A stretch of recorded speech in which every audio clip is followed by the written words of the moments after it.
ತಿಂಗಳು ಒಂದು ಉಪನ್ಯಾಸ ಕೊಡೋದಕ್ಕೆ ಅವಕಾಶ ಮಾಡಿಕೊಡ್ತಾ ಇರುವ ಬ್ಯಾಂಗ್ಳೂರ್ ಸಿಟಿ ಥಿಯೋಸಾಫಿಕಲ್ ಲಾಡ್ಜಿನ ಎಲ್ಲ ಅಧಿಕಾರ ವರ್ಗದವರಿಗೂ ಮತ್ತು ಸದಸ್ಯರಿಗೂ ನನ್ನ ಹೃತ್ಪೂರ್ವಕ ವಂದನೆಗಳು. ಈ ದಿನದ ವಿಷಯ, ಈ ಹಿಂದಿನ 18 ಉಪನ್ಯಾಸಗಳಲ್ಲಿ ಥಿಯಾಸಫಿಯ ಒಂದು ಮಟ್ಟಕ್ಕೆ ಬಂದಿದ್ದೇವೆ. ಅಂದರೆ ಬುದ್ಧಿ ದೇಹ ವಿಕಾಸವಾಗುವ ಸಮಯ. ಹೋದ ತಿಂಗಳಲ್ಲೇ ಹೇಳಿದ ಹಾಗೆ, ಕಾರಣ ಎಲ್ಲರೂ ಪ್ರತಿ ತಿಂಗಳು ಬರ್ತಾ ಇಲ್ಲ, ಅದರಿಂದ ಹೊಸದಾಗಿ ಬಂದವರಿಗೂ ಈ ವಿಭಾಗದ್ದನ್ನು ಹರಸ್ವಾಗಿ ಹೇಳಿ ಮುಂದಕ್ಕೆ ಹೋಗ್ತೇನೆ. ಹಿಂದಿನ ಉಪನ್ಯಾಸದಲ್ಲಿ ನಮಗೆ ಸಪ್ತ ದೇಹಗಳಿವೆ. ಆ ಸಪ್ತ ದೇಹಗಳಲ್ಲಿ ಕೆಳಗಿನ 4 ದೇಹಗಳು ದೇಹಾತ್ಮ, ಪರ್ಸನಾಲಿಟಿ. ಈ ದೇಹಾತ್ಮ ಎಲ್ಲ ದೇಹಗಳು ಪೂರ್ತಿಯಾಗಿ ರಚನೆಯಾಗಬೇಕು. ಜೊತೆಗೆ ಉನ್ನತ ಮಟ್ಟದ ಪ್ರಜ್ಞೆ ಕೆಳಗಿಳಿದು ಬಂದಾಗ ಅದಕ್ಕೆ ಅಡ್ಡಿಯಾಗದೆ ಅದು ಸರಾಗವಾಗಿ ಹೊರಹೊಮ್ಮಿ ಹೆಚ್ಚಿನ ಪ್ರಯೋಜನವನ್ನ ಹೊರಗಿನ ಪ್ರಪಂಚದಲ್ಲಿ ಕೊಡೋ ಹಾಗೆ ಆಗಬೇಕಾದರೆ ದೇಹಾತ್ಮದ 4 ದೇಹಗಳು ಕೂಡ ಚೆನ್ನಾಗಿ ರಚನೆಯಾಗಬೇಕು. ನಮ್ಮಲ್ಲಿ ಬಹುಮಂದಿಗೆ ಇದಾಗಿಲ್ಲ. ಇದಾಗದ ಹೊರತು ಇದಕ್ಕೆ ಈ ದೇಹಗಳಿಗೆ ಉನ್ನತವಾದ ದೇಹಗಳು ಹೆಚ್ಚು ಪ್ರಜ್ಞಾವತ್ತಾಗಿ ಕೆಲಸ ಮಾಡೋದಿಲ್ಲ.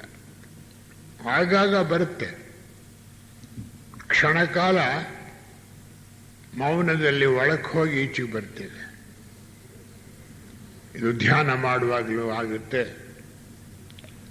ಹಾಗೆ ಸುಮ್ಮನೆ ಕುಳಿತಿದ್ದಾಗಲೂ ಆಗುತ್ತೆ. ಒಂದು ಆಫೀಸ್ನಲ್ಲಿ ಕೆಲಸ ಮಾಡ್ತಾ ಇರುವಾಗಲೂ ಕ್ಷಣಕ್ಕೆ ಬಂದು ಹೋಗೋ ಸ್ವಭಾವ ಅನೇಕ ಅಧ್ಯಾತ್ಮ ಆಕಾಂಕ್ಷಿಗಳು ಮತ್ತು ಸಾಧಕರಿಗೆ ಆಗುತ್ತೆ. ಹೀಗೆ ಹೋಗಿ ಬರೋದ್ರಿಂದ ಮಾತ್ರ ದೇಹ ರಚನೆಯಾಗೋದಿಲ್ಲ. ಸ್ವಲ್ಪ ಭಾಗ ಅದರಲ್ಲಿ ವಿಕಾಸವಾಗಿರುತ್ತೆ. ಮನುಷ್ಯ ಜೀವನ್ಮುಕ್ತನಾಗಬೇಕಾದ್ರೆ ಸಪ್ತ ದೇಹಗಳು ಪೂರ್ಣವಾಗಬೇಕು. ಅಂದರೆ ಅನ್ನಮಯ ಕೋಶ, ಪ್ರಾಣಮಯ ಕೋಶ, ಕಾಮದೇಹ, ರೂಪ ಮನಸ್ಸು ಅಥವಾ ಚಿಂತನಾ ಮನಸ್ಸು, ಮೌನ ಮನಸ್ಸು, ಬುದ್ಧಿದೇಹ ಮತ್ತು ಆತ್ಮಕೋಶ. ಈ 7 ಸರಿಯಾಗಿ ರಚನೆಯಾಗಬೇಕು. ಈ 7 ಪೂರ್ತಿ ರಚನೆ ಆದರೆ ಮನುಷ್ಯ ಜೀವನ್ಮುಕ್ತನಾಗ್ತಾನೆ. ಸದ್ಯದ ನಮ್ಮ ಸ್ಥಿತಿಯಲ್ಲಿ ನಮ್ಮ ಕಾರಣದೇಹ ಅಥವಾ ಮೌನ ಮನಸ್ಸು ಅಥವಾ ಅರೂಪ ಮನಸ್ಸು, ಇದು ಈ ಮಟ್ಟದಲ್ಲಿ ಮುಂದಕ್ಕೆ ಹೋಗ್ಬೇಕು. ಇನ್ನೂ ಶಿಷ್ಯತ್ವವನ್ನು ದಾಟಿ ಹೋಗಬೇಕು, ಗುರುಪುತ್ರ ಸ್ಥಿತಿಯನ್ನು ದಾಟಿ ಹೋಗಬೇಕು ಅನ್ನೋರಿಗೆ ಇದು ಒಂದು ಘಟ್ಟ. ಕಾರಣದೇಹ ಚೆನ್ನಾಗಿ ರಚನೆಯಾಗಿರಬೇಕು. ಅದಕ್ಕೆ ಥಿಯೋಸಾಫಿಕಲ್ ವಾಂಗ್ಮಯದಲ್ಲಿ ಮಾಸ್ಟರ್ಸ್ ಅಂಡ್ ದಿ ಪಾತ್ನಲ್ಲಿ ಫಸ್ಟ್ ಪ್ರಿನ್ಸಿಪಲ್ಸ್ ಆಫ್ ಥಿಯಾಸಫಿ ಒಳಗೆ ಎ ಸ್ಟಡಿ ಇನ್ ಕಾನ್ಷಿಯಸ್ನೆಸ್ ಅನ್ನೋ ಪುಸ್ತಕದಲ್ಲಿ ವಿವರಗಳು ಬರುತ್ತೆ. ಅಲ್ಲೊಂದು ಸ್ವಲ್ಪ ಇಲ್ಲೊಂದು ಸ್ವಲ್ಪ ಸಿಕ್ಕುತ್ತೆ. ಅನೇಕ ಗ್ರಂಥಗಳ ಪಠನ ಮನನ ಮಾಡಿಕೊಳ್ಳೋದ್ರಿಂದ ನಮಗೆ ಇದೆಲ್ಲ ಗೊತ್ತಾಗುತ್ತೆ. ಶಿಷ್ಯತ್ವ ಜೀವನ್ಮುಕ್ತರಾದ ಋಷಿಗಳಿಂದ ಆರಿಸಿಕೊಳ್ಳುವಂತಹ ಒಂದು ಕಾಲ. ಬರೀ ಜೀವನ್ಮುಕ್ತರು ಗುರುಗಳಾಗುವುದಕ್ಕಾಗೋದಿಲ್ಲ. ಇದು 5ನೇ ದೀಕ್ಷೆ.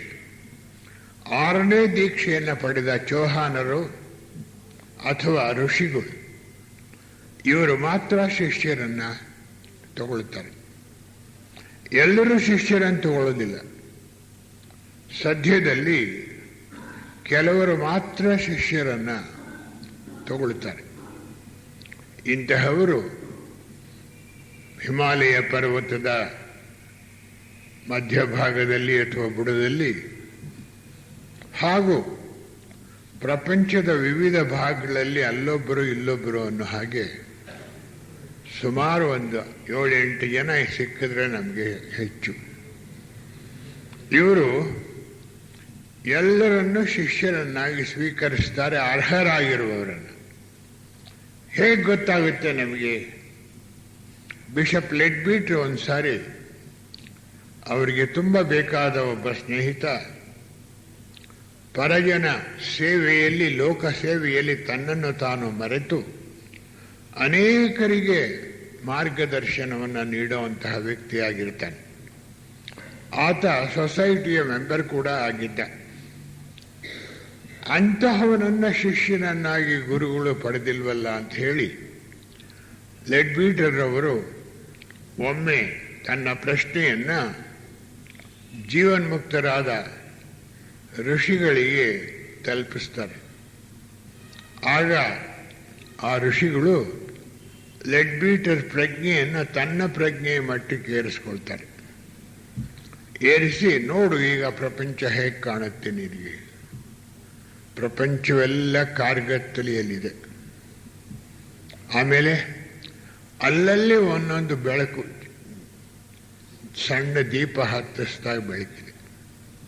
ನೋಡು, ನೀನು ನೋಡ್ತಾ ಇರೋ ಭಾಗದಲ್ಲಿ ಒಂದು ದೀಪ ಇದೆಯಲ್ಲ, ಆ ದೀಪ ನಿನ್ನ ಸ್ನೇಹಿತನದು.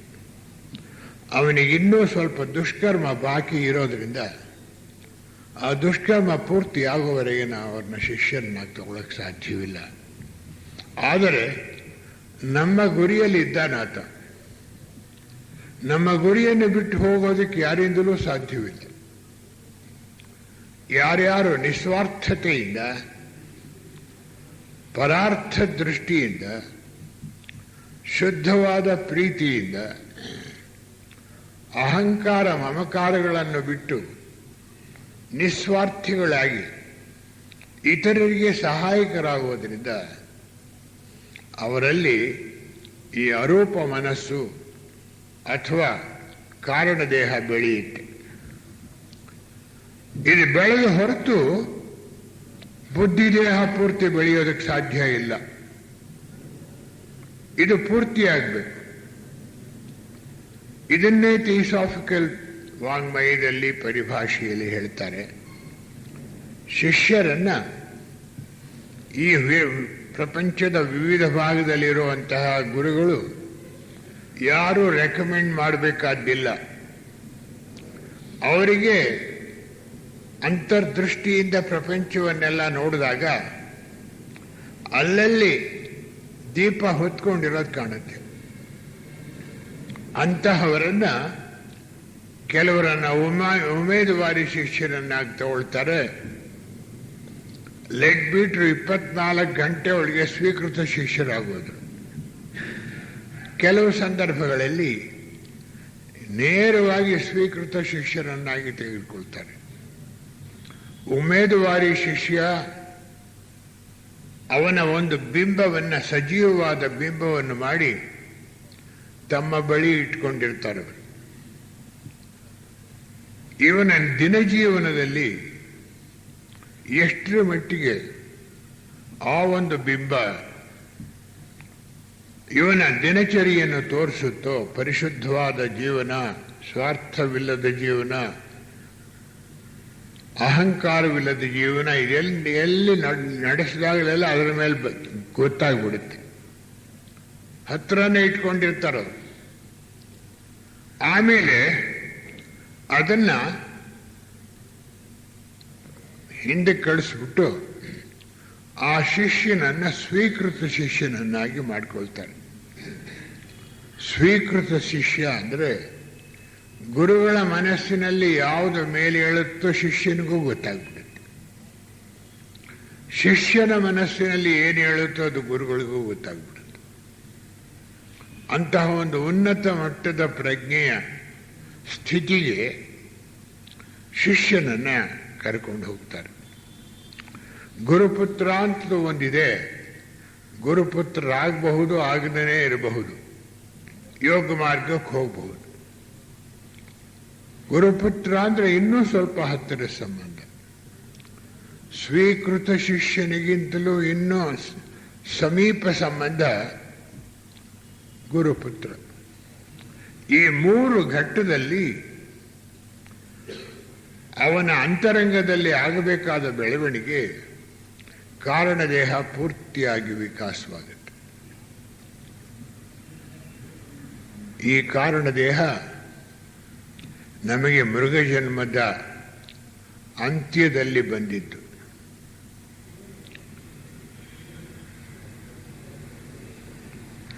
ನಮ್ಮ ಎಲ್ಲ ದೇಹಾತ್ಮದ ದೇಹಗಳು ಮತ್ತು ಈ ಮೌನ ಮನಸ್ಸು ಮೃಗಜನ್ಮದಿಂದಲೇ ಬಂದಿದೆ ನಮಗೆ.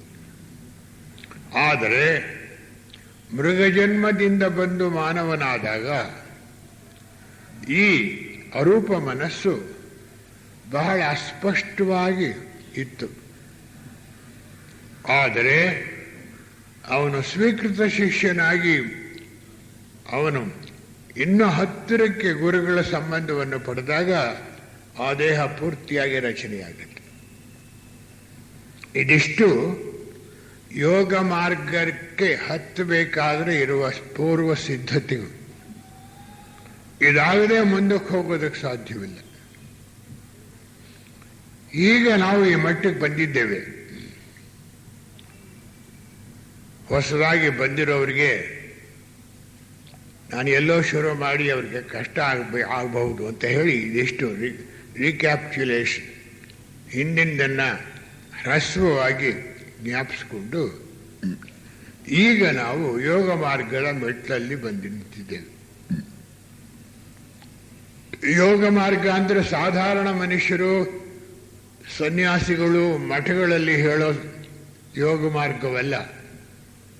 ಸಾಕ್ಷಾತ್ತಾಗಿ ತನ್ನೊಳಗೆ ಬುದ್ಧಿ ದೇಹ ವಿಕಾಸವಾಗೋದಕ್ಕೆ ಪ್ರಾರಂಭವಾಗಬೇಕು. ಇಲ್ಲಿ ನಾವು ಮೊದಲನೇ ದೀಕ್ಷೆಯಿಂದ ಪ್ರಾರಂಭಿಸ್ತೇವೆ. ಮೊದಲನೇ ದೀಕ್ಷೆಯನ್ನ ಶ್ರೋತಾಪನ್ನ ಅಂತ ಪಾಳಿ ಭಾಷೆಯಲ್ಲಿ ಹೇಳ್ತಾರೆ.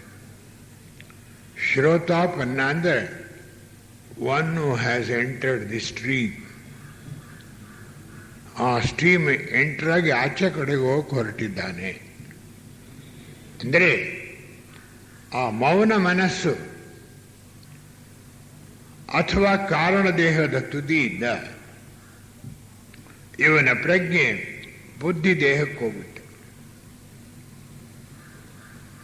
ಇದಕ್ಕೆ ಮುಂಚಿತವಾಗಿ ಆಗೋ ಬದಲಾವಣೆಗಳು ಮನುಷ್ಯನಲ್ಲಿ ನಮ್ಮ ಜಾಗೃತ ಪ್ರಜ್ಞೆ ಹೊರಗಿನ ಪ್ರಪಂಚದಲ್ಲಿ ಎಚ್ಚೆತ್ತಿರೋ ಪ್ರಜ್ಞೆ ಸ್ಥೂಲ ದೇಹದಲ್ಲಿ ಮೆದುಳಿನ ಮೂಲಕ ಜ್ಞಾನೇಂದ್ರಿಯ ಕರ್ಮೇಂದ್ರಿಯಗಳ ಮೂಲಕ ಹೊರಗಿನ ಪ್ರಪಂಚದಲ್ಲಿ ವ್ಯಕ್ತವಾಗುವ ಈ ದೈಹಿಕ ಪ್ರಜ್ಞೆ ಸದ್ಯದಲ್ಲಿ ನಮಗೆ ಇದು ಜಾಗೃತ ಪ್ರಜ್ಞೆ.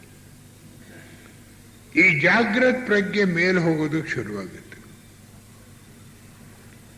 ಸ್ಥೂಲ ದೇಹದಿಂದ ಜಾಗೃತ ಪ್ರಜ್ಞೆ ಕಾಮದೇಹಕ್ಕೆ ಹೋಗುತ್ತೆ. ಕಾಮದೇಹದಿಂದ ಯೋಚನಾ ಮನಸ್ಸು ರೂಪ ಮನಸ್ಸು ಹೋಗುತ್ತೆ. ಅಲ್ಲಿಂದ ಕಾರಣದೇಹ ಅಥವಾ ಅರೂಪ ಮನಸ್ಸಿಗೆ ಹೋಗುತ್ತೆ.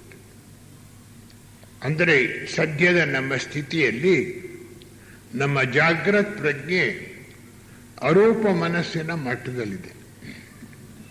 ಅಂದರೆ ಈ ಮಟ್ಟದಲ್ಲಿ ನಾವು ಸದಾ ಎಚ್ಚರವಾಗಿರ್ತೇವೆ. ಅಲ್ಲಿ ನಮಗೆ ಜಾಗೃತ ಪ್ರಜ್ಞೆ ಬಂದಿದೆ ಅಂದರೆ ಯಾವ ಪ್ರಜ್ಞೆಗೆ ನಾವು ಜಾಗೃತ ಪ್ರಜ್ಞೆಯನ್ನು ಮೇಲೇರಿಸ್ಕೊಂಡು ಹೋಗ್ತೇವೆಯೋ ಆ ಉನ್ನತ ಮಟ್ಟದಲ್ಲಿ ಆ ಪ್ರಜ್ಞೆ ಕಾರಣದೇಹದ್ದಾದಾಗ ನಾವು ಹೊರಗಡೆ ಪ್ರಪಂಚದಲ್ಲಿ ಜೀವಿಸೋ ಜೀವಿತವನ್ನೆಲ್ಲ ಕಾರಣ ದೇಹದ ದೃಷ್ಟಿಯಿಂದಲೇ ಮಾಡ್ತೇವೆ. ಕಾರಣ ದೇಹದಲ್ಲಿ ಎಲ್ಲರ ಜೀವಾತ್ಮರ ದರ್ಶನವಾಗುತ್ತೆ. ಅಂದರೆ to see unity in multiplicity, ಬಹುತ್ವದಲ್ಲಿ ಏಕತ್ವವನ್ನು ನೋಡುವ ದೃಷ್ಟಿ ನಮಗೆ ಬರೋದಕ್ಕೆ ಪ್ರಾರಂಭವಾಗುತ್ತೆ. ಇದೊಂದು ಅತ್ಯದ್ಭುತ ಘಟ್ಟ ಅಧ್ಯಾತ್ಮ ಜೀವನ ಮಟ್ಟದಲ್ಲಿ. ಇದು ಹೇಳಲೇಬೇಕಾಗಿದೆ, ನನಗೆ ಹೇಳದೆ ಹೋಗೋಕ್ಕಾಗೋದಿಲ್ಲ.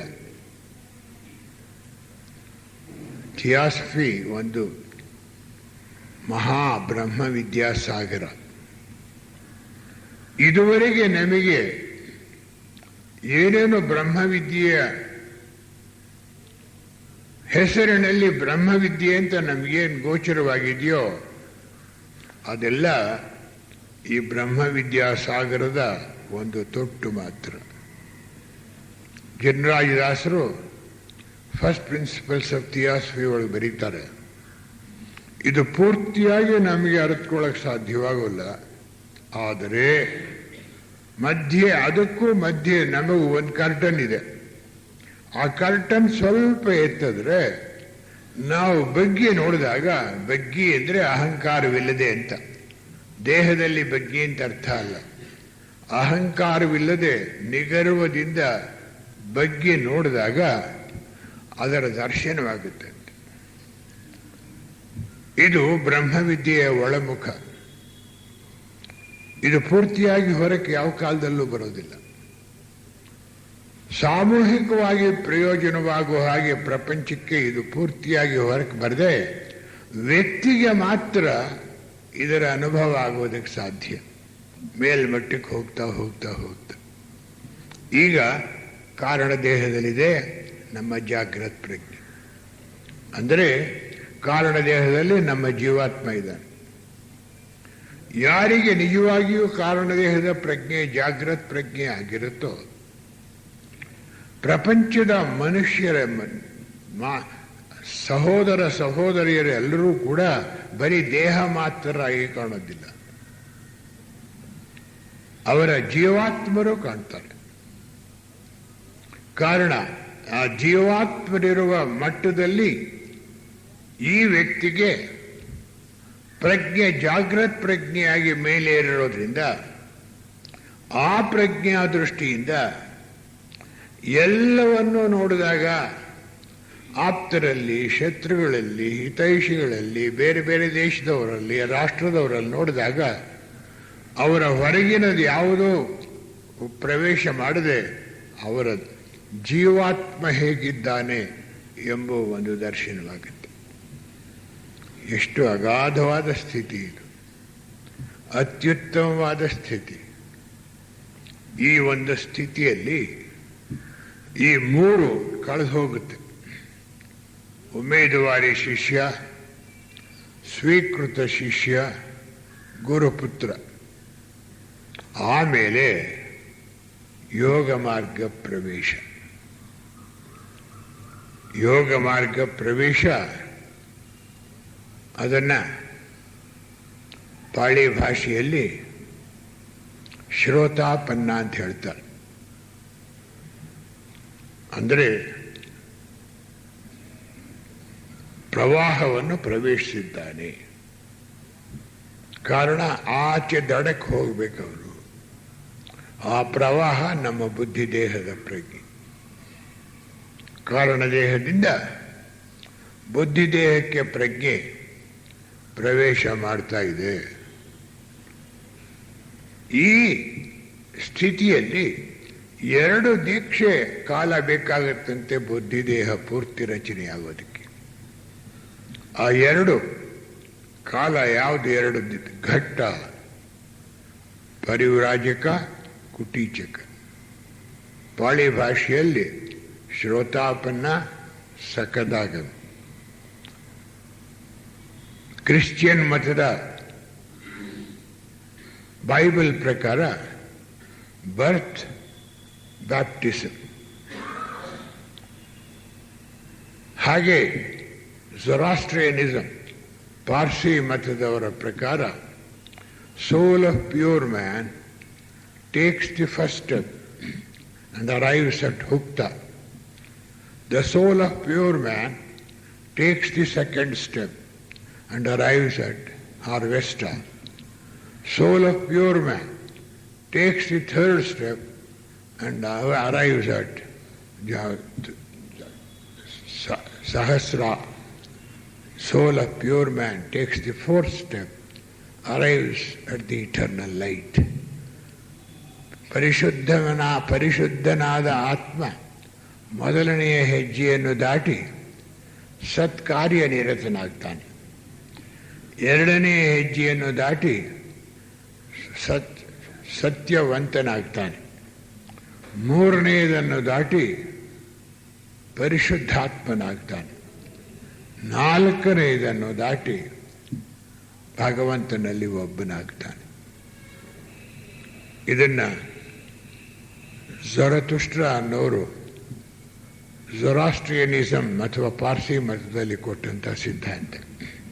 ಇದು ಎಲ್ಲ ಮತಗಳಲ್ಲೂ ಇದೆ.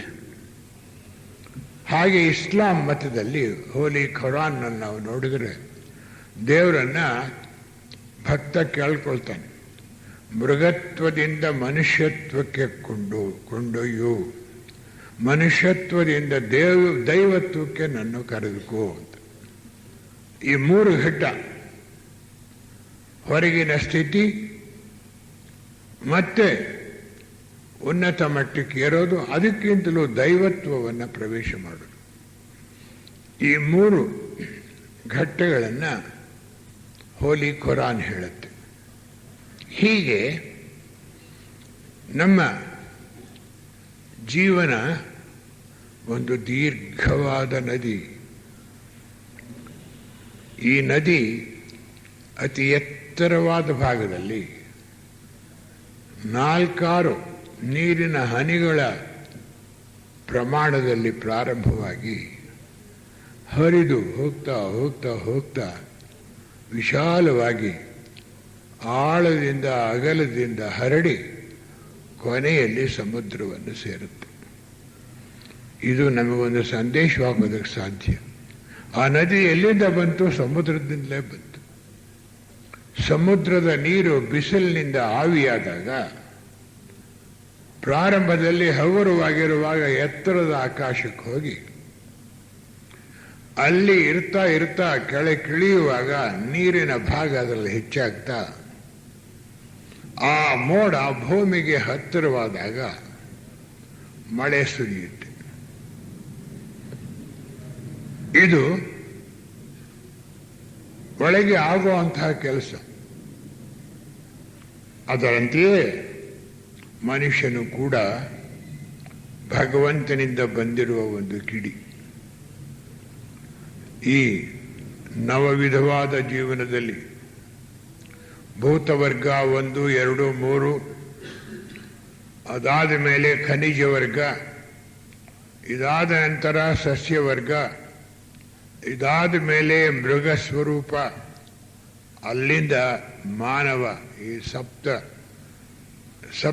ಸ್ಥಿತಿ, ಸಪ್ತ ಮಟ್ಟಗಳು ಆತ್ಮನ ಒಂದು ವಿಕಾಸ ಕೇಂದ್ರ. ಹೀಗೆ ಈ ದೀರ್ಘವಾದ ಜೀವನ ನಿಧಿ ಎಲ್ಲಿಂದ ಹುಟ್ಟುತ್ತೋ ಅಲ್ಲಿ ಹೋಗಿ ಸೇರಬೇಕು. ಹುಟ್ಟಿದ್ದು ಈಶ್ವರನಿಂದ. ಹುಟ್ಟಿದಾಗ ಕಿಡಿ, ಮುಂದೆ ಹೋಗ್ತಾ ಹೋಗ್ತಾ ಹೋಗ್ತಾ ಕಿಡಿ ಅರಳಿ ಸಣ್ಣ ಬೆಳಕಾಗಿ ಆಮೇಲೆ ಜ್ಯೋತಿ ಪ್ರಭೆಯಾಗಿ ಜ್ವಾಜ್ವಲ್ಯಮಾನವಾಗಿ ಬೆಳಗ್ತಾ ತಾನು ಹುಟ್ಟಿದ ಸ್ಥಳಕ್ಕೆ ಮತ್ತೆ ಹೋಗಿ ಸೇರುತ್ತೆ. ಇದು ನಮ್ಮ ಜೀವನದ ಒಂದು ದೀರ್ಘವಾದ ಹಾದಿ. ಈ ಕಾಲದಲ್ಲಿ ನಾವು ಸಹಸ್ರಾರು ಜನ್ಮಗಳನ್ನೆತ್ತೇವೆ. ಸಹಸ್ರಾರು ಜನ್ಮಗಳನ್ನೆತ್ತಿ ನಾವೀಗಿರುವ ಮಟ್ಟಕ್ಕೆ ಬರೋದಕ್ಕೆ ಸಹಸ್ರಾರು ಜನ್ಮಗಳು ಕಳೆದು ಹೋಗಿದೆ. ಅಂದರೆ ಕಾರಣದೇಹ ಅಥವಾ ರೂಪ ಮನಸ್ಸಿನ ಪ್ರಜ್ಞೆಯಲ್ಲಿ ನಮ್ಮದು ಜಾಗೃತ್ ಪ್ರಜ್ಞೆ ಮೇಲೇರಿದಾಗ ಇದುವರೆಗೆ ನಾವು ಉದ್ದಕ್ಕೂ ನಮ್ಮ ಜೀವನ ಜೈತ್ರ ಯಾತ್ರೆಯನ್ನು ನಡೆಸ್ಕೊಂಡು ಬರ್ತಾ ಇದ್ದೇವೆ. ಈ ದೀರ್ಘಯಾತ್ರೆಯಲ್ಲಿ ಹಿಂದಕ್ಕೆ ಹೋಗುವ ಸ್ವಭಾವವೇ ಇಲ್ಲ, ಎಲ್ಲ ಮುಂದಕ್ಕೆ ಹೋಗೋದು. ಕೆಲವು ಸಲ ತಾತ್ಕಾಲಿಕವಾಗಿ ಹಿಂದಕ್ಕೆ ಹೋದ ಹಾಗೆ ಕಂಡರೂ ಕೂಡ ಬಹಳ ಕಾಲ ಅಂತಹವನು ಆ ಸ್ಥಿತಿಯಲ್ಲಿ ಇರೋದಿಲ್ಲ, ಮತ್ತೆ ಮೇಲೇರುವ ಮಟ್ಟಕ್ಕೆ ಬಂದುಬಿಡ್ತಾನೆ. ಅದಕ್ಕೆ ಹೇಳ್ತಾರೆ, greater the sinner the greater the Saint ಅಂತ.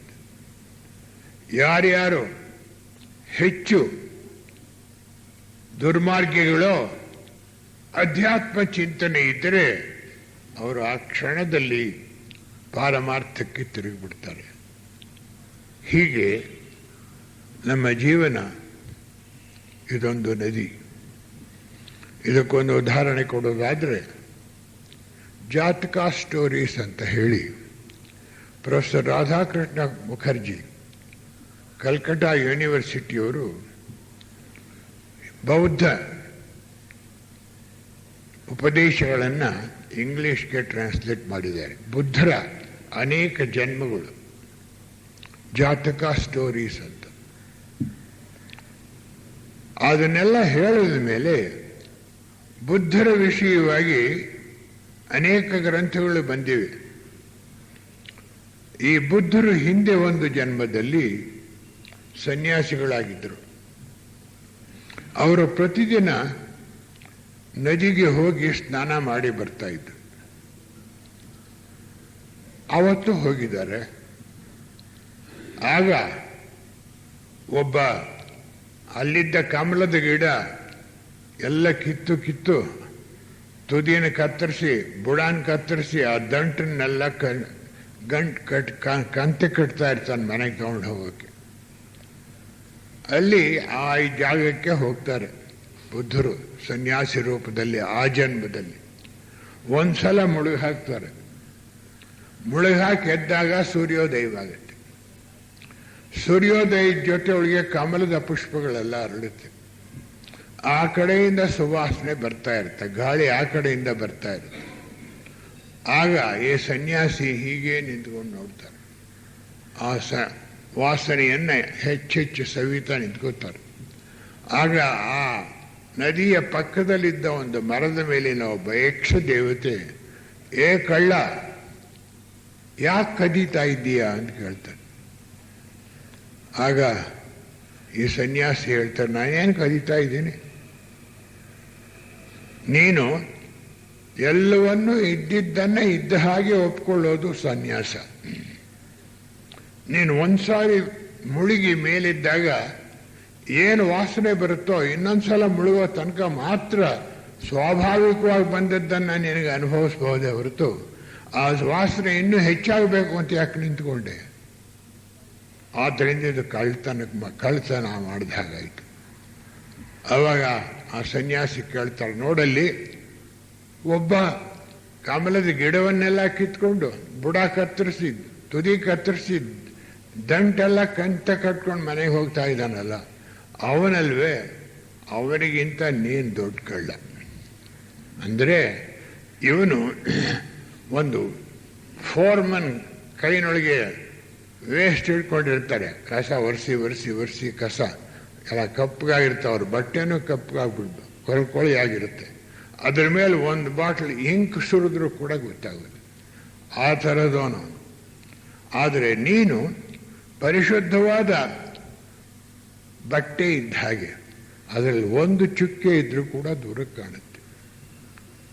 ಇದು ನಿನ್ನ ಜೀವನದ ಪ್ರಗತಿ, ಈ ಮಟ್ಟಕ್ಕೆ ಬಂದ್ಬಿಟ್ಟಿದ್ದೀಯೇನು. ಆಗ ಇವನು ಹೇಳ್ತಾನೆ, ದೇವತೆಯೇ, ಆಗಾಗ ನಾನು ಹೀಗೆ ಆ ಸಂದರ್ಭದಲ್ಲಿ ಬಿದ್ದಾಗ ನನಗೆ ದಾರಿ ತೋರಿಸು. ಆ ಯಕ್ಷ ದೇವತೆ ಹೇಳುತ್ತೆ, ಈ ಒಂದು ಸಾರಿ ಮಾತ್ರ ತೋರಿಸ್ತೀನಿ ನಾನು, ಮತ್ತೆ ನಾನು ಬರೋದಿಲ್ಲ, ನೀನೇ ಎಚ್ಚೆತ್ತು ನಡೀಬೇಕು ಅಂತ ಹೇಳ್ತಾರೆ. ಹೀಗೆ ಮೇಲ್ಮಟ್ಟಕ್ಕೆ ನಮ್ಮ ಪ್ರಜ್ಞೆ ಏರ್ತಾ ಪರಿಶುದ್ಧವಾದ ಬಿಳಿಯ ಬಟ್ಟೆ ಆದಾಗುತ್ತೆ ನಮ್ಮ ಒಳಗಿನ ಚಿತ್ರ. ಅದರ ಮೇಲೆ ಒಂದು ಸುಳ್ಳು ಹೇಳಿದ್ದಾಗಲಿ, ಮೋಸ ಮಾಡಿದ್ದಾಗಲಿ, ಇತರರ ಮನಸ್ಸನ್ನು ನೋಯಿಸಿದ್ದಾಗಲಿ, ತನ್ನನ್ನು ತಾನು ಹೊಗಳಿಕೊಂಡಿದ್ದಾಗಲಿ, ಇತರರನ್ನು ಹೀಯಾಳಿಸಿದ್ದಾಗಲಿ, ಇಂತಹ ಯಾವುದನ್ನು ನಾವು ಮಾಡಿದಾಗ್ಯೂ ಕೂಡ ಅದರ ಮೇಲೆ ಚುಕ್ಕೆ ಬೀಳುತ್ತೆ. ಬಹಳ ಎಚ್ಚರದಿಂದ ಇರಬೇಕಾಗುತ್ತೆ. ನಾವು ಈ ಮಟ್ಟ ತಲುಪಿಟ್ಟಿದ್ದೇವೆ. ಕಾರಣ ದೇಹದಲ್ಲಿ ನಮ್ಮ ಪ್ರಜ್ಞೆ ಎಚ್ಚೆತ್ತಿದೆ. ಇದಕ್ಕೆ ಮುಂಚಿತವಾಗಿ ಒಂದು ಹೇಳಿದೆ ನಾನು ಹಿಂದಿನದರಲ್ಲಿ, ಅದಕ್ಕೆ ಹಿಂದಿನದರಲ್ಲಿ. ನಮ್ಮ ಒಂದೊಂದು ದೇಹಕ್ಕೂ ದೇಹದ ಪ್ರಜ್ಞೆ ಅದರದೇ ಆದ ಪ್ರಜ್ಞೆ ಇದೆ. ಉದಾಹರಣೆಗೆ ನಾವೆಲ್ಲೋ ಹೋಗ್ತಾ ಇರ್ತೀವಿ, ನಡ್ಕೊಂಡು ಅನ್ಕೊಳ್ಳೋಣ, ಎಲ್ಲೋ ನಡ್ಕೊಂಡು ಹೋಗ್ತಿರ್ತೀವಿ. ಇನ್ನೊಂದು ಹೆಜ್ಜೆ ಇಟ್ಟರೆ 100 ಅಡಿ ಹಳ್ಳಕ್ಕೆ ಬೀಳಬೇಕು. ಅಂತ ಸಂದರ್ಭದಲ್ಲಿ ಆ ದೇಹ ಪ್ರಜ್ಞೆ ಇವನ್ನ ನಿಲ್ಲಿಸ್ಬಿಡುತ್ತೆ. ಮನಸ್ಸು ಕೆಲಸ ಮಾಡ್ತಾ ಇಲ್ಲಾಗ ಆ ದೇಹದ ಪ್ರಜ್ಞೆ, ದೇಹಕ್ಕೆ, ಸ್ಥೂಲ ದೇಹಕ್ಕೆ ಒಂದು ಪ್ರಜ್ಞೆ ಇದೆ. ಅದು ತಕ್ಷಣ ಅವನು ಮುಂದಿನ ಹೆಜ್ಜೆ ಹಿಡಿದಾಗೆ ಎಚ್ಚರಿಕೆ ಕೊಡುತ್ತೆ, ಎಚ್ಚರಿಸುತ್ತೆ ಇವನ್ನ. ಅಲ್ಲಿ ನೋಡಿದಾಗ ಅಯ್ಯೋ ಹಳ್ಳಕ್ಕೆ ಬಿದ್ದು ಹೋಗ್ತಾ ಇದ್ನಲ್ಲ, ಇನ್ನೊಂದು ಹೆಜ್ಜೆ ಇದ್ದರೆ ಅಂತ ನಾವು ಅಂದ್ಕೊಳ್ತೇವೆ. ಇಂಥ ಸಂದರ್ಭದಲ್ಲಿ ನಮ್ಮನ್ನು ಎಚ್ಚರಿಸೋದು ಸ್ಥೂಲ ದೇಹದ ಪ್ರಜ್ಞೆ. ಹಾಗೆ ಕಾಮದೇಹಕ್ಕೂ ಅದರದ್ದೇ ಆದ ಒಂದು ಪ್ರಜ್ಞೆ ಇದೆ. ಅರೂಪ ಮನಸ್ಸಿಗೆ ಮತ್ತು ರೂಪ ಮನಸ್ಸಿಗೂ ಅದರದ್ದೇ ಆದ ಪ್ರಜ್ಞೆ ಇದೆ. ಇದಲ್ಲದೆ ಪೂರ್ಣ ಪ್ರಜ್ಞೆ ಹೊಂದಿದೆ. ಈ ಪೂರ್ಣ ಪ್ರಜ್ಞೆ ಎಲ್ಲಾ ದೇಹಗಳಲ್ಲೂ ಕೆಲಸ ಮಾಡುತ್ತೆ. ದೇಹ ಪ್ರಜ್ಞೆ ಆ ದೇಹದ ಮಟ್ಟದಲ್ಲಿ ಮಾತ್ರ ಮಾಡುತ್ತೆ. ಈ ಮಟ್ಟದಲ್ಲಿ ಒಂದು ದೇಹದ ಪ್ರಜ್ಞೆಗೂ ಇನ್ನೊಂದು ದೇಹದ ಪ್ರಜ್ಞೆಗೂ ಸಮರಸ ಬೇಕು, ಸಮತ್ವವಿರಬೇಕು. ಹಾಗೆಯೇ ದೇಹಾತ್ಮನ 4 ದೇಹಗಳ ದೇಹ ಪ್ರಜ್ಞೆಯ ಜೊತೆಗೆ ಪೂರ್ಣ ಪ್ರಜ್ಞೆಯ ಜೊತೆಯಲ್ಲಿ ಸಮತ್ವ ಅಥವಾ ಹಾರ್ಮೋನಿ ಇರಬೇಕು. ಇದಿಷ್ಟನ್ನು ನಾವು ಸಾಧನೆ ಮಾಡಬೇಕು. ಸಾಧಾರಣವಾಗಿ ಹೇಳ್ತಾರೆ, ಯೋಗ ಮಾರ್ಗ ಹತ್ಬಿಟ್ಟ ಇವನು ಯೋಗಾಚಾರ್ಯ, ಪರಿವ್ರಾಜಕ, ಪರಮಹಂಸ ಅಂತೆಲ್ಲ ಹಿಂದ್ಗಡೆ ಟೈಟಲ್ ಕೊಟ್ಬಿಡ್ತಾರೆ. ಎಷ್ಟೋ ಜನಕ್ಕೆ ಅರ್ಹತೆ ಇರೋದೇ ಇಲ್ಲ. ಪರಿವ್ರಾಜಕ ಅಂದ್ರೆ ಮೊದಲನೆಯ ಘಟ್ಟ, ಜೀವನ್ಮುಕ್ತಾವಸ್ಥೆಗೆ ಹೋಗೋದಕ್ಕೆ ಬಾಗಿಲು ತೆರೆಯುತ್ತೆ ಯೋಗ ಮಾರ್ಗದ್ದು. 1ನೇ ಮೆಟ್ಟಿಲಿನಲ್ಲಿ ನಾವು ಪರಿವ್ರಾಜಕರಾಗ್ತೇವೆ. ಪರಿವ್ರಾಜಕ ಅಂದ್ರೆ ಅನೇಕ ಸನ್ಯಾಸಿಗಳು ಏನಂದ್ಕೊಳ್ತಾರೆ, ವಾಂಡರರ್, ಸುತ್ತಾ ಇರೋದು. ಒಂದು ಊರಿನಲ್ಲಿ ಒಂದು ದಿವಸ ಇರಬಾರ್ದು, ಮತ್ತೊಂದು ಊರಿಗೆ ಹೋಗೋದು. ಆ ಇದ್ದ ಊರಿನಲ್ಲಿ ಒಂದೇ ದಿವಸ 4 ಮನೆಗೆ ಹೋಗೋದು.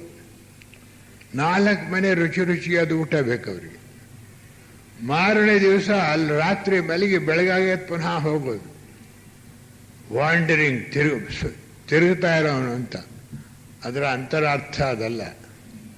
ತಿರುಗ್ತಾ ಇದ್ದಾನೆ ಅಂತಂದ್ರೆ ಬುದ್ಧಿ ಪ್ರಜ್ಞೆಗೆ ಪ್ರವೇಶ ಮಾಡಿದ್ದಾನೆ. ಕಾರಣದೇಹವ ಅಥವಾ ಅರೂಪ ಮನಸ್ಸಿನಿಂದ ಪ್ರಜ್ಞಾವತ್ತಾಗಿ ಬುದ್ಧಿ ದೇಹಕ್ಕೆ ಪ್ರವೇಶ ಮಾಡಿದ್ದಾನೆ. ಅಲ್ಲಿ ಆ ಬುದ್ಧಿ ಲೋಕದಲ್ಲಿ, ಬುದ್ಧಿ ಪ್ರಜ್ಞೆಯಲ್ಲಿ ಸರಿಯಾಗಿ ತಿಳಿದು ಕೆಲಸ ಮಾಡುವಷ್ಟು ಬೆಳೆದಿರಲ್ಲ. ಆದ್ದರಿಂದ ಹಿ ಈಸ್ ಎ ವಾಂಡರರ್. ಅಸ್ಪಷ್ಟವಾಗಿ ಓಡಾಡ್ತಾನೆ ಬುದ್ಧಿ ಲೋಕದಲ್ಲಿ. ಹಾಗಾಗಿ ಅಲ್ಪ ಮಟ್ಟಿಗೆ ಬುದ್ಧಿ ವಿಕಾಸವಾಗುತ್ತೆ, ಬುದ್ಧಿ ದೇಹ ರಚನೆಯಾಗುತ್ತೆ ಮೊದಲನೇ ದೀಕ್ಷೆಯಲ್ಲಿ. 2ನೆಯ ದೀಕ್ಷೆಯಲ್ಲಿ ಬುದ್ಧಿ ದೇಹ ಪೂರ್ತಿ ರಚನೆಯಾಗುತ್ತೆ. 2ನೆಯ ದೀಕ್ಷೆಯ ಹೆಸರು ಸಕದಾಗಮಿ ಅಂತ ಹೇಳ್ತಾರೆ ಪಾಳಿ ಭಾಷೆಯಲ್ಲಿ. ಇನ್ನೊಮ್ಮೆ ಜನ್ಮವೆತ್ತಿ ಆ ಜನ್ಮದಲ್ಲಿ ಮುಕ್ತಿಯನ್ನು ಪಡೆಯೋದಕ್ಕೆ ಸಾಧ್ಯ ಈ ವ್ಯಕ್ತಿಗೆ ಅಂತ. ನಮ್ಮ ಸಂಸ್ಕೃತ ಭಾಷೆಯಲ್ಲಿ ಕುಟೀಚಕ ಅಂತ ಹೇಳ್ತಾರೆ. ಮೊದಲನೆಯದು ಪರಿವ್ರಾಜಕ, ಎರಡನೆಯದು ಕುಟೀಚಕ. ಕುಟಿ ಅಂದರೆ ಒಂದು ಗುಡಿಸಲು, ಕುಟೀಚಕ ಅಂದರೆ ಗುಡಿಸಲು ಹಾಕ್ಕೊಂಡು ಕಾಡಿನೊಳಗೆ ಇರೋ ಅಂತ. It is not literally true. ಇದು ಅಕ್ಷರಶಃ ನಿಜ ಅಲ್ಲ. ಕುಟೀಚಕ ಅಂದರೆ ಗುಡಿಸಲು ಹಾಕಿ ಕುಳಿತುಕೊಂಡಿದ್ದಾನೆ ಅನ್ನೋನು ಬುದ್ಧಿದೇಹದ ಪ್ರಜ್ಞೆಯಲ್ಲಿ ಪೂರ್ತಿ ಎಚ್ಚೆತ್ತಿದ್ದಾನೆ. ಅಲ್ಲಿ ಅಸ್ಪಷ್ಟವಾಗಿ ಓಡಾಡೋದನ್ನು ಬಿಟ್ಟು ಆ ಪ್ರಜ್ಞೆಯಲ್ಲಿ ತನ್ನ ಜಾಗೃತ್ ಪ್ರಜ್ಞೆಯನ್ನು ಬುದ್ಧಿದೇಹಕ್ಕೆ ಏರಿಸಿದ್ದಾನೆ. ಇಷ್ಟು ಅದ್ಭುತವಾದ ಒಂದು ಸ್ಥಿತಿ. 2 ದೀಕ್ಷೆಗಳ ಕಾಲ ಕಳೆದೋಗ್ಬಿಡುತ್ತೆ. ಮನುಷ್ಯ 3ನೆಯ ದೀಕ್ಷೆ ಪಡೆಯೋತಿ. 3ನೆಯ ದೀಕ್ಷೆಯನ್ನ ಪಾಳಿ ಭಾಷೆಯಲ್ಲಿ ಅನಾಗಮಿ ಅಂತ ಹೇಳ್ತಾರೆ. ಅವನು ಪುನಃ ಹುಟ್ಟಲೇಬೇಕಾಗಿಲ್ಲ, ವಿದೇಹ ಮುಕ್ತಿಯನ್ನ ಪಡೆಯಬಹುದು ಅಂತ. ದೇಹವನ್ನು ತ್ಯಜಿಸಿದ ಮೇಲೆ ಮರಣದಿಂದ ಮತ್ತೆ ಜನನಕ್ಕೆ ಬರದೆ ಊರ್ಧ್ವ ಲೋಕಗಳಲ್ಲೇನೆ ಅವನು ಜೀವನ್ಮುಕ್ತನಾಗಬಹುದು ಅಂತ ಒಂದು ಸಿದ್ಧಾಂತ ಪಾಳಿ ಭಾಷೆಯಲ್ಲಿ. ನಮ್ಮ ಸಂಸ್ಕೃತ ಭಾಷೆಯಲ್ಲಿ ಇದನ್ನು ಹಂಸ ಅಂತ ಕರೀತಾರೆ. ಸೋಹಂ ಅಂದರೆ ಭಗವಂತನನ್ನ ಸಾಕ್ಷಾತ್ತಾಗಿ ನೋಡ್ತಾ ಇದ್ದಾನೆ. ಆ ಒಂದು ಸ್ಥಿತಿಗೆ ಸೋಹಂ ಹಂಸ ಅಂತಾಗುತ್ತೆ. ಕ್ರಿಶ್ಚಿಯನ್ ಭಾಷೆಯಲ್ಲಿ ಬ್ಯಾಪ್ಟಿಸಮ್ ಅನ್ನಿಹಿಲೇಷನ್ ಅಂತ ಹೇಳ್ತಾರೆ. ಅನ್ನಿಹಿಲೇಷನ್ ಅಂದರೆ ನಾಶ ಮಾಡೋದು, ಸುಡೋದು. ಯಾವುದನ್ನ ಬೇಕಿಲ್ಲದೆ ಇರೋ ಎಲ್ಲವನ್ನೂ ಕೂಡ. 4 ದೇಹಗಳಲ್ಲಿ ಬೇಕಿಲ್ಲದೆ ಇರೋದನ್ನೆಲ್ಲ ಸುಡೋದು. 4 ದೇಹಗಳಿಗೆ ಅತೀತವಾಗಿ ನಾವು ಹೋದಾಗ ಕಾರಣ ದೇಹದಲ್ಲಿ ಪ್ರಾರಂಭಿಸ್ತೇವೆ. ಅಲ್ಲಿ ಅಶುಚಿ ಇಲ್ಲ. ಕಾಲಕ್ಕೆ ಅತೀತವಾದದ್ದು ಈ ಸ್ಥಿತಿ.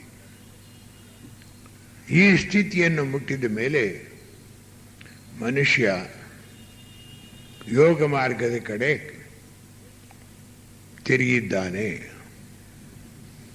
ಆ ಯೋಗ ಮಾರ್ಗವನ್ನು 2 ಘಟ್ಟಗಳಲ್ಲಿ ಬುದ್ಧಿದೇಹ ವಿಕಾಸವಾಗುತ್ತೆ.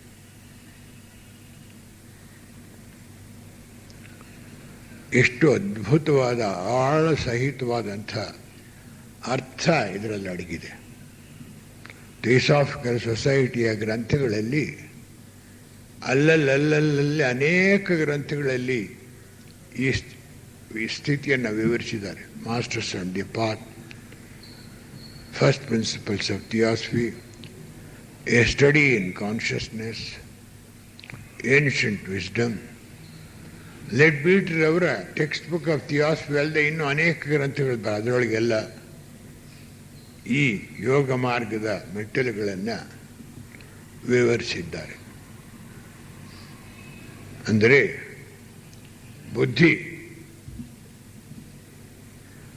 ಬುದ್ಧಿದೇಹ ವಿಕಾಸವಾಗುವುದಕ್ಕೆ 2 ದೀಕ್ಷೆಗಳ ಕಾಲ ಬೇಕು. ಒಂದು ಪರಿವ್ರಾಜಕ, ಮತ್ತೊಂದು ಕುಟೀಚಕ. ಅಂದರೆ ಒಂದು ಶ್ರೋತಾಪನ್ನ, ಇನ್ನೊಂದು ಸಕದಾಗಮಿ. ಬರ್ತ್ ಅಂಡ್ ಬ್ಯಾಪ್ಟಿಸಮ್ ಕ್ರಿಶ್ಚಿಯನ್ ಇದರ ಪ್ರಕಾರ ಇದು ಪೂರ್ತಿಯಾಗಬೇಕು. 3ನೆಯ ಮಟ್ಟದಲ್ಲಿ ಹಂಸ ಬರುತ್ತೆ. ಈ ಬುದ್ಧಿದೇಹದಲ್ಲಿ ಪ್ರಜ್ಞೆ ಪೂರ್ತಿ ವಿಕಾಸವಾಗಿ ನಮ್ಮ ಜಾಗೃತ್ ಪ್ರಜ್ಞೆ ಬುದ್ಧಿ ಮಟ್ಟಕ್ಕೆ ಏರಿದಾಗ ನಮಗೆ ಇಂಗಿತಜ್ಞತೆ ಬರುತ್ತೆ. ಇನ್ನೊಬ್ಬರು ತಮ್ಮ ಕಷ್ಟವನ್ನು ನಮ್ಗೆ ಹೇಳ್ಕೊಳ್ಬೇಕಾಗಿಲ್ಲ. ಅವ್ರ ಮುಖ ನೋಡಿದ್ರೆ ಅವ್ರಿಗೆ ಒಳಗಡೆ ಇರೋ ಸಂಕಟ ಗೊತ್ತಾಗ್ಬಿಡುತ್ತೆ. ಅವ್ರಿಗೆ ಮನಸ್ಸಿನೊಳಗಿರೋ ನೋವು ಗೊತ್ತಾಗ್ಬಿಡುತ್ತೆ. ಉನ್ನತವಾದ ಮಟ್ಟ ಇದು. ಅಂದರೆ ಅವನಿಗೆ ಯಾವ ವ್ಯಕ್ತಿ ತನ್ನ ಮುಂದೆ ಬರ್ತಾನೋ ಅಂತಹವನ ಬುದ್ಧಿ ಲೋಕದವರೆಗೂ ದೇಹಾತ್ಮದ 4 ದೇಹಗಳು, ಅದಾದ ಮೇಲೆ ಕಾರಣ ದೇಹ, ಆದಮೇಲೆ ಬುದ್ಧಿ ದೇಹ, ಇದಿಷ್ಟನ್ನು ಏಕಕಾಲದಲ್ಲಿ ಯೋಗಿ ನೋಡ್ತಾನೆ. ಇದೊಂದು ಮನುಷ್ಯನ ಇಷ್ಟು ಸಜೀವವಾದ ಚಿತ್ರ ಸಾಧಾರಣ ಎಲ್ರಿಗೂ ಆಗುವುದಿಲ್ಲ. ಈ ಮಟ್ಟದಲ್ಲಿರೋರು ಮಾತ್ರ ಸಾಧ್ಯ ಇದೆ. ಅಂತಹ ಅದ್ಭುತವಾದ ಮಟ್ಟ ಈ ಎರಡನೆಯ ದೀಕ್ಷೆ ಕುಟೀಚಕ ಗುಡಿಸಲಾಕೊಂಡು ಕೂತ್ಕೊಂಡಿದ್ದಾನೆ. ಅಂದರೆ ಬುದ್ಧಿ ದೇಹದಲ್ಲಿ ಪ್ರಜ್ಞಾವತ್ತಾಗಿ ಕೆಲಸ ಮಾಡುವಷ್ಟರ ಮಟ್ಟಿಗೆ ನೆಲೆಸಿದ್ದಾನೆ. ಬುದ್ಧಿ ಪ್ರಜ್ಞಾ ನಿವಾಸಿಯಾಗಿದ್ದಾನೆ. ಎಷ್ಟು ಮೇಲಾಯ್ತು. ಹಾಗಂತ ಮೇಲಾಯ್ತು ನಮಗೆ ನಿಲ್ಕೋದಿಲ್ಲ ಅಂತ ಬಿಟ್ಬಿಟ್ರೆ ನಮಗೆ ನಿಲ್ಕೋದೇ ಇಲ್ಲ. 1 ಜನ್ಮ ಅಲ್ಲ, 100 ಜನ್ಮ ಆದರೂ ಸಾಧ್ಯವಿಲ್ಲ. ನನಗೆ ಯಾಕೆ ಬರಬಾರ್ದು? ನಾನು ಯಾಕೆ ಅಲ್ಲಿಗೆ ಹೋಗಬಾರ್ದು? ಇದು ನಾನು ಇಳಿದು ಬಂದ ದಾರಿಯೇ. ನಾನು ಬಂದ ದಾರಿಯಲ್ಲಿ ನಾನು ಹಿಂದಕ್ಕೆ ಹೋಗೋದಕ್ಕೆ ನನಗೆ ಯಾಕೆ ಇಷ್ಟು ಅನುಮಾನ? ಅಂದರೆ ಹೊರಗಿನ ಪ್ರಪಂಚ ನಮ್ಮನ್ನಷ್ಟು ಎಳೆದು ಕಟ್ಟಾಕ್ಬಿಟ್ಟಿದೆ. ವಿಷಯಾಪೇಕ್ಷೆ, ಸ್ವಾರ್ಥ, ಅಹಂಕಾರ, ಮಮಕಾರ, ರಾಗ, ದ್ವೇಷ ಇವೆಲ್ಲವೂ ನಮ್ಮನ್ನು ಹಿಡ್ಕೊಂಡ್ಬಿಟ್ಟಿದೆ. ನಮಗೆ ಇವೆಲ್ಲ ಬರೀ ಮಾನಸಿಕ ಚಿತ್ರ, ಇದು ಸಾಧ್ಯವಿಲ್ಲ ಅಂತ ಹೇಳಿ ಮನಸ್ಸು ತೀರ್ಮಾನ ಮಾಡಿ ಹೇಳಿಬಿಡುತ್ತೆ. ಆದರೆ ಥಿಯೋಸಾಫಿಕಲ್ ಗ್ರಂಥಗಳನ್ನು ನಾವು ಓದಿದ್ರೆ ಒಂದು ಆತ್ಮವಿಶ್ವಾಸ ಬರುತ್ತೆ ನಮಗೆ. ಈ ಮಟ್ಟದಲ್ಲಿ ಸೂತ್ರಾತ್ಮನನ್ನು ಸ್ವಲ್ಪ ಸೇರಿಸ್ಕೊಳ್ಳೋದು ಒಳ್ಳೇದು. ನಾವೀಗ ಈ ಘಟ್ಟದಲ್ಲಿ ಎಲ್ಲ ಸಾಮೂಹಿಕವಾದ ಕೆಲಸ ಆಗ್ತಾ ಇರುತ್ತೆ ಪ್ರಜ್ಞೆ. ಹಿಂದೆ ಎಲ್ಲ ನೋಡಿದ್ವು ನಾವು ನಾಡಿಗಳು, ಚಕ್ರಗಳು ಮತ್ತು ಕುಂಡಲಿನಿ. ನಮ್ಮಲ್ಲಿ 3 ನಾಡಿಗಳಿವೆ. ಈಡ, ಪಿಂಗಳ, ಸುಷುಮ್ನ. ಸಪ್ತ ಚಕ್ರಗಳಿವೆ. ಮೂಲಾಧಾರ, ಸ್ವಾಧಿಷ್ಠಾನ, ಮಣಿಪೂರ, ಅನಾಹತ, ವಿಶುದ್ಧ, ಆಜ್ಞ, ಸಹಸ್ರಾರ. 7 ಚಕ್ರಗಳಿವೆ. ಈ ಸುಷುಮ್ನ ನಾಡಿ ನಮ್ಮ ಸಹಸ್ರಾರ ಚಕ್ರದಿಂದ ಮೂಲಾಧಾರ ಚಕ್ರದ ಮಧ್ಯೆ 3 ನಾಡಿಗಳಿವೆ. ಮೂಲಾಧಾರ ಚಕ್ರದಲ್ಲಿ ಕುಂಡಲಿನಿ ಇದೆ. ಈ ಮಟ್ಟದಲ್ಲಿ ಕುಂಡಲಿನಿ ಸ್ವಾಭಾವಿಕವಾಗಿ ಹೇಳುತ್ತೆ. ಅಂದರೆ ಯಾರು ಕಾರಣದೇಹದಲ್ಲಿ ಅಂತರಂಗದ ಮೌನವನ್ನೇ ಪ್ರವೇಶ ಮಾಡಿರ್ತಾರೋ ಅಂತಹ ಮೌನವನ್ನು ವಹಿಸಿರುವ ಕಾರಣದೇಹದ ಮೂಲಕ ಬುದ್ಧಿದೇಹದ ಒಂದು ಕಿರಣ ಕೆಳಗಿಳಿದು ಬರುತ್ತೆ. ಬುದ್ಧಿದೇಹದಿಂದ ಹೊರಹೊರಟ ಕಿರಣ ಕಾರಣದೇಹವನ್ನು ದಾಟಿ ಅರೂಪ ಮನಸ್ಸು ದಾಟಿ ರೂಪ ಮನಸ್ಸು ಅಥವಾ ಯೋಚನಾ ಮನಸ್ಸನ್ನು ಸೇರಿ ಅಲ್ಲಿಂದಲೂ ಕೆಳಗಿಳಿದು ಕಾಮದೇಹವನ್ನು ಸೇರಿ ಅಲ್ಲಿಂದಲೂ ಕೆಳಗಿಳಿದು ಪ್ರಾಣಮಯ ಕೋಶದ ತುದಿಯನ್ನು ಮುಟ್ಟುತ್ತೆ. ಆಮೇಲೆ ಈ ಪ್ರಜ್ಞೆ ದೇಹದ ಮೂಲಕ, ಸ್ಥೂಲ ದೇಹದ ಮೂಲಕ ಸಹಸ್ರಾರ ಚಕ್ರಕ್ಕೆ ಬರುತ್ತೆ. ಆ ಸಹಸ್ರಾರ ಚಕ್ರ ಎಚ್ಚರವಾಗುತ್ತೆ. ಎಚ್ಚರವಾಗಿ ಕೆಲಸ ಮಾಡೋಕ್ಕೆ ಶುರುವಾಗುತ್ತೆ. ಅದರ ಮೂಲಕ ಬುದ್ಧಿಲೋಕದಿಂದ ಬಂದ ಒಂದು ಬುದ್ಧಿದೇಹದ ಕಿರಣ ಸುಷುಮ್ನ ನಾಡಿಯ ಮೂಲಕ ನಮ್ಮ ಮೂಲಾಧಾರ ಚಕ್ರವನ್ನು ತಲುಪುತ್ತೆ. ಆ ಮೂಲಾಧಾರ ಚಕ್ರವನ್ನು ತಲುಪಿದ ತಕ್ಷಣವೇ ಮೂಲಾಧಾರ ಚಕ್ರ ತೆರೆಯುತ್ತೆ ಬಾಗಲ. ಕ್ಷಣಕಾಲ ಆ ಕ್ಷಣದಲ್ಲಿ ಕುಂಡಲಿನಿ ಶಕ್ತಿ ಮೇಲಕ್ಕೆ ಬರುತ್ತೆ, ಮತ್ತೆ ಮುಚ್ಕೊಂಡ್ಬಿಡುತ್ತೆ. ಅದು ಸದಾ ಬರ್ತಾ ಇದ್ರೆ ನಮಗೆ ತಡ್ಕೊಳ್ಳೋಕ್ಕಾಗಲ್ಲ. ಜೀವನ್ಮುಕ್ತರಿಗೂ ಕಷ್ಟ ಆಗುತ್ತೆ. ಇನ್ನು ನಮ್ಮ ಗತಿ ಏನು? ಅಂತೂ ಎಲ್ಲರಿಗೂ ಸ್ವಾಭಾವಿಕವಾಗಿ ಸಹಜವಾಗಿ ಕುಂಡಲಿನಿ ಹೇಳಬೇಕಾದ್ರೆ ಬುದ್ಧಿ ಪ್ರಜ್ಞೆ ವಿಕಾಸವಾಗಬೇಕು. ಬುದ್ಧಿ ಪ್ರಜ್ಞೆಯ ಒಂದು ಕಿರಣ ಈ ಜೀವಾತ್ಮ ಅಂದರೆ ಕಾರಣ ದೇಹ ಅಥವಾ ರೂಪ ಮನಸ್ಸು ದೇಹಾತ್ಮದ 4 ದೇಹಗಳನ್ನು ಹಾದು ಬಂದು ಮೆದುಳಿನ ಮೂಲಕ ಸಹಸ್ರಾರ ಚಕ್ರದಲ್ಲಿ ಕೆಳಗಿಳಿದು ಸುಷುಮ್ನ ನಾಡಿಯ ಮೂಲಕ ಆ ಮೂಲಾಧಾರ ಚಕ್ರವನ್ನು ಎಬ್ಬರಿಸುತ್ತೆ. ಆ ಕ್ಷಣದಲ್ಲಿ ಕುಂಡಲಿನಿ ಬರುತ್ತೆ. ಇದು ಒಂದು ಅದ್ಭುತ ಸಮಯ. ಆದರೆ ಇದಕ್ಕೆ ನಮ್ಮ ಜೀವನ ಬಹಳ ತಯಾರಾಗಿರಬೇಕು. ಬ್ರಹ್ಮಚರ್ಯ ಸರಿಯಾಗಿ ಅಭ್ಯಾಸ ಮಾಡಿರಬೇಕು. ಸ್ವಾರ್ಥ ಮತ್ತು ಅಹಂಕಾರಗಳಿಂದ ದೂರ ಇರಬೇಕು. ಕಾರಣ ಏನಂದರೆ ಕುಂಡಲಿನಿ ಬಂದರೆ ಬೇಕಾದಷ್ಟು ಮಾಡುವುದು ಮನುಷ್ಯ. ಹೀಗಂದರೆ ಬೂದಿ ಬರೆಸ್ಬಹುದು, ಹೀಗಂದರೆ ಒಂದು ಉಂಗುರ ಬೀಳಿಸ್ಬಹುದು, ಹೀಗಂದರೆ ಒಂದು ಚಿನ್ನ ಚೈನ್ ಬೀಳಿಸ್ಬಹುದು. ಇಷ್ಟೆಲ್ಲ ಮಾಡೋದಕ್ಕೆ ಸಾಧ್ಯವಾಗುತ್ತೆ ಎಲ್ಲ ಕುಂಡಲಿನಿ ಶಕ್ತಿಯಿಂದ. ಇದು ಯೋಗ ಮಾರ್ಗದ ಮೇಲ್ಮಟ್ಟದ ಶಕ್ತಿ ಅಲ್ಲ, ಪ್ರಾಣಮಯ ಕೋಶದ ಮಟ್ಟದಲ್ಲಿರೋ ಶಕ್ತಿ. ಚಕ್ರಗಳು ನಾಡಿಗಳೆಲ್ಲ ನಮ್ಮ ಪ್ರಾಣಮಯ ಕೋಶದಲ್ಲಿದೆ. ಹಾಗೆ ಕುಂಡಲಿನಿ ಕೂಡ ಪ್ರಾಣಮಯ ಕೋಶದಲ್ಲಿ ಎಚ್ಚರವಾಗುತ್ತೆ. ಇದು ಸ್ವಾಭಾವಿಕವಾಗಿ ಆಗಬೇಕು ಮನುಷ್ಯನಿಗೆ. ಬುದ್ಧಿ ದೇಹದ ಒಂದು ಕಿರಣ, ಪ್ರಜ್ಞಾ ಕಿರಣ ಮೌನ ಮನಸ್ಸಿನ ಮೂಲಕ ಹಾದು ದೇಹಾತ್ಮದ 4 ದೇಹಗಳನ್ನು ದಾಟಿ ಮೆದುಳಿಗೆ ಪ್ರವೇಶ ಮಾಡಿ ಈ ತಲೆಯ ಹಿಂಭಾಗದಲ್ಲಿರುವ ಸಹಸ್ರಾರ ಚಕ್ರದಲ್ಲಿ ಒಳಹೊಕ್ಕು ಮೂಲಾಧಾರ ಚಕ್ರವನ್ನು ತಲುಪಿ ಆ ಕ್ಷಣದಲ್ಲಿ ಮೂಲಾಧಾರ ಚಕ್ರ ಓಪನ್ ಆಗುತ್ತೆ, ಕುಂಡಲಿನಿ ಈಚೆಗೆ ಬರುತ್ತೆ. ಇದು ಸಹಜವಾದ ಮಾರ್ಗ. ಬಲವಂತದಿಂದಲೂ ಕುಂಡಲಿನಿ ಏಳಿಸ್ಬೋದು.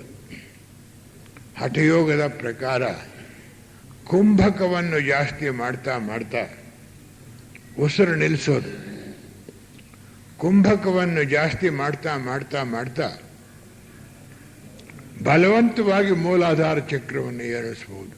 ಆದರೆ ಕುಂಡಲಿನಿ ಹೊರಕ್ಕೆ ಬಂದಾಗ ಮನುಷ್ಯ ನಿಸ್ವಾರ್ಥಿಯಾದ ಹೊರತು, ವಿನಯಪೂರಿತನಾದ ಹೊರತು, ಅಹಂಕಾರವಿಲ್ಲದವನಾದ ಹೊರತು, ವಿಷಯಾಪೇಕ್ಷೆಯ ಚಾಪಲ್ಯ ಇಲ್ಲದವನಾದ ಹೊರತು ಇವನಿಗೆ ಅಪಾಯವೇ ಜಾಸ್ತಿ.